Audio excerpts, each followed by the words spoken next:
Aujourd'hui, on replonge dans le côté le plus sombre de Springfield. Entre maison hantée, univers parallèle et bière au goût de sang, voici 5 épisodes terrifiants des Simpsons que vous devez absolument voir. Même si vous connaissez la série par cœur, ceux-là vont vous surprendre. Mais avant de plonger dans l'horreur, regardez un peu la liste des légendes qui sont abonnées à la chaîne cette semaine. Et toi, tu vas apparaître dans la prochaine vidéo? Alors abonne-toi maintenant, active la cloche et laisse ton empreinte dans la maison hantée des abonnés. Premier épisode terrifiant, The Shining. L'histoire commence quand la famille Simpson est engagée pour garder un grand hôtel en montagne appartenant à Monsieur Burns pendant tout l'hiver. L'hôtel est immense, vide et il va neiger pendant des semaines. Ça paraît cool au début, non? Sauf que dès le début, il y a quelque chose de bizarre. En arrivant, Monsieur Burns coupe deux choses super importantes dans l'hôtel, la télévision et la bière. Il veut que Homer se concentre uniquement sur son travail sans aucune distraction. Mais Homer, lui, il adore regarder la télé et boire de la bière. Donc très vite, il commence à devenir étrange, puis complètement fou. Pendant ce temps, Bart découvre qu'il a un pouvoir magique, le Shining. C'est une sorte de télépathie. Il peut entendre les pensées des gens et même appeler à l'aide sans téléphone. Le jardinier Willy remarque ce don et lui dit qu'il faut l'utiliser si jamais il y a un danger. Bart ne comprend pas trop, mais il va vite devoir s'en servir. Alors que l'hiver avance, Homer devient de plus en plus bizarre. Il commence à parler tout seul et entend des voix. Un fantôme qui ressemble à Moe, le barman du bar de Springfield, lui dit qu'il va lui donner une bière, mais seulement s'il fait disparaître sa famille. Et Homer, qui est complètement dingue à cause du manque de télé et de bière, accepte. Marge trouve un jour le livre qu'Homer est censé écrire pendant qu'il garde l'hôtel. Sur la première page, il est écrit « Je me sens bien ». Mais quand un éclair illumine la pièce, il découvre que sur toutes les autres pages et tous les murs autour, Homer a écrit la même phrase encore et encore « Pas de télé et pas de bière rend Homer fou ». Elle comprend alors qu'il est devenu dangereux. Homer la surprend et l'attaque avec une hache. Marge, affolée, essaie de le calmer. À un moment, Homer voit son propre reflet dans un miroir et se fait tellement peur qu'il s'évanouit. Et Marge en profite pour l'enfermer dans le garde-manger. Mais le fantôme de Moe revient et ouvre la porte pour libérer Homer. Il le pousse à continuer son plan. Bart, sentant que ça va très mal finir, utilise son Shining pour appeler le jardinier Willy. Ce dernier arrive, mais à peine a-t-il mis un pied dans l'hôtel qu'Homer le frappe avec sa hache et le tue. Alors Homer continue à pourchasser Marge, Bart et Lisa dans l'hôtel. C'est Lisa qui a une idée, elle montre la petite télé qu'elle vient de trouver dans la neige à Homer et là, magie. Homer s'arrête net, il regarde l'écran, il entend le son, il revoit des images et il redevient calme. C'est comme si la télévision le guérissait. Toute la famille s'assoit dehors dans la neige et hypnotisée par l'écran. Sauf qu'il ne bouge plus, il fait très froid et tous finissent gelés comme des statues. Et voilà comment cet épisode mélange frisson, rire et un Homer complètement hors de contrôle. Passons maintenant au deuxième épisode terrifiant, Cora-Lisa. C'est une parodie du film Coraline, sauf qu'ici c'est avec Lisa et toute la famille Simpson. Tout commence de façon très étrange. Maggie, la petite dernière, est encore malade après avoir été possédée par un démon appelé Pazuzu. Lors du dîner, elle se met à vomir, mais pas juste un petit peu. Elle vomit tellement qu'elle inonde toute la cuisine. Dans sa chambre, Lisa entend un bruit bizarre, et c'est son chat, Boule de Neige Chien, qui gratte à une porte secrète de la chambre. Ensemble, ils passent par un petit tunnel secret derrière un meuble, et là, Lisa arrive dans un autre monde. Ce monde ressemble beaucoup à sa maison, mais tout est plus joli, plus propre, plus coloré. Sauf que ses parents, Bart et Maggie, ont tous des boutons à la place des yeux. Et pourtant, ils sont gentils, très attentionnés, et Lisa se sent comme dans un rêve. Au début, elle adore ça. Tout est parfait, son père est doux, sa mère cuisine bien, et Bart n'embête pas. Mais ce monde cache un énorme secret. Les autres parents lui disent qu'elle peut rester ici pour toujours, mais à une condition, qu'on lui couse aussi des boutons à la place des yeux. Là, Lisa panique. Elle se sauve en courant et repasse le tunnel pour retrouver sa vraie famille, mais Homer lui dit qu'il a utilisé son saxophone pour tuer un serpent. Elle se dit que finalement, ce monde parfait, même avec les boutons, c'est peut-être pas si mal. Mais il se passe quelque chose de bizarre, Lisa disparaît. Et personne dans sa vraie famille ne s'en rend compte tout de suite. Quand il réalise enfin qu'elle n'est plus là, Homer dit que ce n'est pas grave. Maggie peut avoir sa chambre et ses vêtements, et Bart prendra ses devoirs. En entendant ça, Bart est dégoûté. Alors il cherche le tunnel lui aussi, le trouve et va dans l'autre monde où il est très bien accueilli. Marge, inquiète, part elle aussi dans ce monde parallèle pour trouver ses enfants. Et Homer finit par les suivre. Une fois dans ce monde étrange, les choses tournent mal. Homer décapite par accident l'autre version de Bart, ce qui énerve énormément l'autre version de Marge. Elle se transforme en monstre géant avec des pattes d'araignée et attaque tout le monde. Mais Homer, au lieu de fuir, a une idée. Il décide de ramener les versions alternatives gentilles dans le vrai monde. L'autre Homer pourra aller aux réunions parents-prof à sa place et l'autre Marge fera le ménage et s'occupera de la maison. Tout le monde trouve que c'est une bonne idée, même Lisa qui dit que ça aurait pu être bien pire. Et voilà comment un simple tunnel a ouvert la porte vers un monde magique, effrayant, mais aussi très pratique pour un certain papa paresseux. Passons maintenant au troisième épisode terrifiant, le diabolique barman de Springfield. Cet épisode est présenté comme une pièce de théâtre chantée avec des décors qui bougent, des rideaux rouges et des chansons partout. L'histoire est un peu folle, un peu triste, mais aussi très drôle et bien sûr bien effrayante. Tout commence dans le bar de Moe. Comme souvent, il essaie derrière son comptoir avec personne à aimer et personne pour l'aimer. Il regarde les couples dans la rue, les amis qui rigolent, et lui, il n'a rien de tout ça. Surtout quand il voit Homer et Marge heureux ensemble rigoler et se faire des câlins. Moe est jaloux, très jaloux. Mais un jour, alors qu'Homer est dans le bar avec Marge, un accident arrive. Homer glisse et tombe dans la cave du bar. Et là, il atterrit sur des tuyaux remplis de bière. Il le transperce, mais comme dans un dessin animé, il ne meurt pas. Il reste coincé sans pouvoir bouger et il perd doucement son sang. Ce sang coule dans les tuyaux et se mélange à la bière. Moe découvre ça et au lieu d'aider Homer, il a une idée très bizarre. Il décide de la servir à tout le monde. Et surprise, tous les clients adorent. Ils disent que cette bière les fait se sentir bien, réchauffés, en sécurité,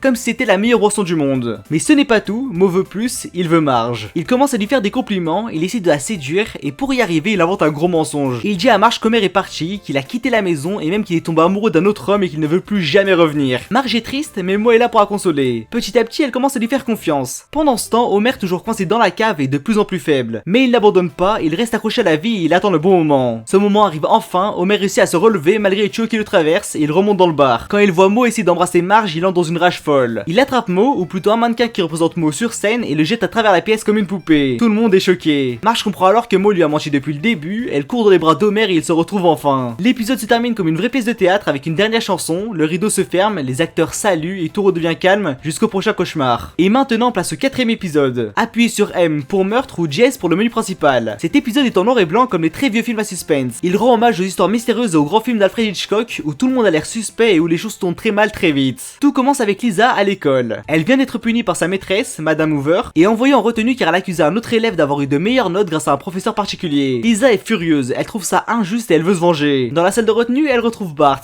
Lui, il y est presque tout le temps alors il n'est pas surpris. En parlant, Bart lui propose un plan étrange qu'il appelle l'entrecroisement. Il lui dit que si elle fait une farce à Madame Crapabelle, lui en retour ferait une farce à Madame Hoover. Mais Bart ne pense pas du tout à une simple blague. Pour lui, farce veut dire meurtre. Il a déjà tué Madame Hoover et maintenant il attend que Lisa fasse pareil avec Madame Crapabelle. Lisa est choquée, elle comprend que le plan de Bart était beaucoup plus dangereux que prévu. Bart pousse Lisa à utiliser un coupe-papier pour faire ce qu'il appelle la farce. Lisa refuse, elle n'est pas comme lui. Mais Bart ne s'arrête pas, il menace Lisa, il lui dit qu'il va l'accuser de ce qu'il a fait et même que le jardinier Willy est de mèche avec lui. Ensemble, il peut faire croire que c'est Lisa qui a coupé la tête du principal Skinner pour l'obliger à faire ce qu'il veut. Lisa fait semblant d'obéir, elle fait croire qu'elle accepte juste pour approcher Bart et lui prendre le couteau. Elle y arrive, mais au lieu de partir, elle le menace. Elle a peur. Elle veut se défendre, Bart s'enfuit en courant et une course-poursuite commence. Ils arrivent dans une aire de jeu avec un grand manège. Il y a plein d'enfants, mais soudain, tous partent manger des glaces. Bart se retrouve seul en train de tourner lentement sur le manège. Lisa le rejoint avec le couteau dans les mains, elle peut se venger, elle peut tout arrêter, mais au dernier moment, elle se rend compte que si elle le fait, elle sera comme lui. Elle décide donc de jeter le couteau. Mais le couteau ne tombe pas où elle veut. Il glisse, tombe dans les airs et va se planter dans la tête de Bart. Lisa est sous le choc, elle n'a pas voulu ça, c'est un accident. À ce moment-là, Madame Crapabelle arrive, voit Bart mort et dit que finalement, ce n'est peut-être pas une si mauvaise chose. Lisa regarde le corps de Bart se tourner sur le manège, puis elle part calmement avec Madame Crapabelle. Et pour finir cette sélection terrifiante, passons au 5ème épisode, la maison du mauvais rêve. Tout commence quand la famille Simpson emménage dans une immense maison. Elle a 18 chambres, un grand jardin et Homer est tout content parce qu'ils l'ont eu pour un prix très bas. Mais quand quelque chose semble trop beau pour être vrai, c'est souvent le cas. Dès les premiers instants dans la maison, des choses étranges se produisent. Les murs se mettent à saigner tout seuls, comme si la maison était vivante, des objets volent dans les airs sans que personne ne les touche, une voix sombre et effrayante résonne dans toute la maison en criant « foutez le camp ». Mais Homer, lui, ne veut rien entendre, il dit que c'est sûrement des courants d'air ou des trucs de maison ancienne. Dans la cuisine, il découvre un drôle de tourbillon dans le mur, un genre de tunnel magique ou plutôt un portail vers un autre monde. Pour tester, il lance une roche dedans. Quelques secondes plus tard, une feuille de papier revient du portail. Dessus, il y a écrit « arrêtez de jeter vos ordures dans votre dimension ». Même avec ça, Homer ne s'inquiète pas, il dit à Marge que tout va bien et qu'il devrait juste dormir là une nuit avant de décider quoi faire. Mais pendant la nuit, la maison montre son vrai visage. Elle utilise ses pouvoirs pour contrôler l'esprit d'Homer, de Bart et de Lisa. Tous les trois deviennent comme hypnotisés, les yeux grands ouverts, un couteau ou une hache à la main, et ils commencent à se courir après comme dans un vrai film d'horreur. Heureusement, Marge ne tombe pas sous le charme de la maison. Elle est dans la cuisine et tranquillement en train d'étaler de la mayonnaise sur un sandwich avec son couteau, sans se douter de ce qui se passe. Mais quand elle entend du bruit, elle arrive pile à temps pour arrêter tout le monde. Elle leur parle doucement, les secoue un peu et la magie se brise. Le lendemain, ils découvrent que la maison a été construite sur un ancien cimetière indien. Un lieu sacré et maudit, c'est pour ça qu'elle est hantée. La maison encore une fois essaie de les faire fuir, elle parle, elle fait peur, elle crie. Mais Marge en a assez, elle s'adresse à la maison comme à un vrai personnage et lui dit « Tu peux être bizarre, tu peux avoir des murs qui saignent, mais si on doit rester ici, tu vas devoir nous respecter. » Silence. La maison réfléchit, elle leur demande de sortir, elle soupire, puis elle tremble, se fissure et finit par s'écrouler sur elle-même, préférant disparaître complètement plutôt que de vivre avec les Simpsons. Et voilà, c'est la fin de cette vidéo spéciale Simpsons. J'espère que ces 5 épisodes vous ont fait frissonner, rire ou peut-être un peu les deux. Si vous avez aimé, n'oubliez pas de vous abonner à la chaîne et dites-moi en commentaire si vous voulez une partie 3 avec d'autres épisodes encore plus terrifiants. A très bientôt pour de nouvelles aventures.